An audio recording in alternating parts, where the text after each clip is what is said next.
ಮೊನ್ನೆ ನಮ್ಮ ಕಲಬುರಗಿ ಜಿಲ್ಲೆಗೆ ಆಗಮಿಸಿದಂತ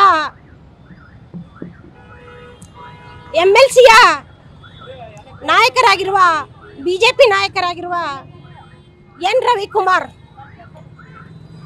ನಮ್ಮ ಜಿಲ್ಲೆಯ ಸಮರ್ಥ ಆಡಳಿತಾಧಿಕಾರಿ ರಾಷ್ಟ್ರಪತಿಗಳಿಂದ ಪ್ರಶಸ್ತಿ ಪಡೆದುಕೊಂಡಂತ ಅಡ್ಮಿನಿಸ್ಟ್ರೇಟಿವ್ DC ಅವರು ಗೌರವಾನ್ವಿತ ಫೌಜಿಯಾ ತರನ್ನು ಮೇಡಮ್ ಅವರ ವಿರುದ್ಧವಾಗಿ ಅವರ ಒಂದು ಒಳ್ಳೆಯ ಆಡಳಿತವನ್ನು ಸಹಿಸೋದಕ್ಕಾಗದೆ ಅವಳು ಒಬ್ಬರು ಮಹಿಳೆ ಅನ್ನೋದನ್ನು ಕೂಡ ಸಹಿಸೋದಕ್ಕಾಗದೆ ಅವರ ಒಂದು ಕೆಟ್ಟ ಬಿಜೆಪಿ ಹೊಲಸು ಆಡಳಿತದ ಹೊಲಸು ನೀಚ ಕೆಟ್ಟ ಮನಸ್ಥಿತಿಯನ್ನು ಇಲ್ಲಿ ತೋರಿಸಿ ಹೋಗಿದ್ದಾರೆ. ಒಬ್ಬ ಉತ್ತಮ ಆಡಳಿತಾಧಿಕಾರಿಯನ್ನ ಇವರು ಪಾಕಿಸ್ತಾನಿ ಅಂತ ಕರೆದ್ರು.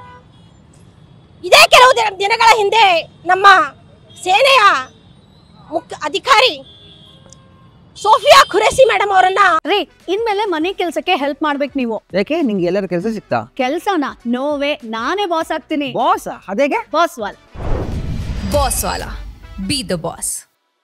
ಪಾಕಿಸ್ತಾನಿಗಳ ಸಹೋದರಿ ಅಂದ್ರು. ನಮ್ಮ ತಾಯಂದಿರ ತಲೆ ಮೇಲಿನ ಸೆರಗನ್ನ ತೆಗೆದ್ರು ಹಿಜಾಬ್ ಅನ್ನೋ ಹೆಸರಿಂದ.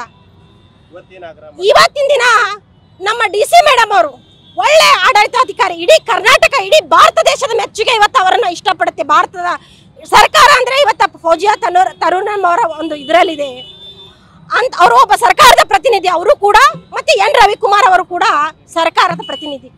ತಾವು ಸರ್ಕಾರದಲ್ಲಿದ್ದು ಜನರಿಗೆ ಉಪಯೋಗವಾಗುವಂತ ಆಡಳಿತ ಕೊಡೋದು ಬಿಟ್ಟು ಇನ್ನೊಬ್ಬ ಸರ್ಕಾರದಲ್ಲಿ ಉತ್ತಮ ಸೇವೆ ಸಲ್ಲಿಸುತ್ತಿರುವ ಒಬ್ಬ ಒಳ್ಳೆಯ ಮಹಿಳಾ ಅಧಿಕಾರಿಯನ್ನ ಪಾಕಿಸ್ತಾನಿ ಅಂತ ಇವರು ಹೇಳಿಕೆ ಕೊಡೋದು ಎಷ್ಟರ ಮಟ್ಟಿಗೆ ಸರಿ ಅಂತ ನಾನು ಎನ್ ರವಿಕುಮಾರ್ ಅವರಿಗೆ ಕೇಳ್ತಾ ಇದ್ದೀನಿ. ಇವರು ಕ್ಷಮೆ ಕೇಳಿದಾರಂತ ನನಗೆ ಹೇಳಿದ್ರು. ಇವರು ಕ್ಷಮೆ ಬೇಕಾಗಿಲ್ಲ. ನಮ್ಮ ಕಲಬುರಗಿ ಬೀದರ್ ಭಾಷೆಯಲ್ಲಿ ಒಂದು ನುಡಿ ಇದೆ, ಸಂಧ್ಯಾಗ ಹೊಡೆದು ಮಂದ್ಯಾಗ ಏನಂತಾರಲ್ಲ, ಮಂದ್ಯಾಗ ಮಚ್ಚಿಲೆ ಹೊಡೆದು ಸಂಧ್ಯಾಗ ಕ್ಷಮೆ ಕೇಳಿದ್ರಂತ. ಆ ರೀತಿ ಇವರು ಮಾಡೋದು ಬೇಕಾಗಿಲ್ಲ. ಇವರು ರಾಜೀನಾಮೆ ಕೊಡಬೇಕು. ಇಂಥ ನೀಚ ಮನಸ್ಥಿತಿಯ ನಾಯಕರನ್ನ ಜನತೆ ಒಪ್ಕೋಬಾರ್ದು. ಇವರು ಮಹಿಳಾ ವಿರೋಧಿ, ಮನುಸ್ಮೃತಿಯ ಆರಾಧಕರು, ಮಹಿಳೆಯರ ಒಂದು ಉನ್ನತ ಮೇಲೇರೋದು ಇವರು ಸಹಿಸೋದಿಲ್ಲ. ಇವರನ್ನ ನಮ್ಮ ಕಲಬುರಗಿ ಜಿಲ್ಲಾ ಮಹಿಳಾ ಕಾಂಗ್ರೆಸ್ ವತಿಯಿಂದ ನಾವು ಖಂಡಿಸ್ತಾ ಇದ್ದೀವಿ. ಇಂಥ ಕೆಟ್ಟ ಮನಸ್ಥಿತಿಯವರು ರಾಜಕೀಯದಲ್ಲಿ ಆಗಲಿ ಯಾವುದೇ ಒಂದು ಇದರಲ್ಲೂ ಇರೋದಕ್ಕೆ ಇವರು ಲಾಯಕ್ಕಿಲ್ಲ ಅಂತ ನಾನು ಹೇಳಕ್ಕೆ ಬಯಸ್ತಾ ಇದ್ದೀನಿ.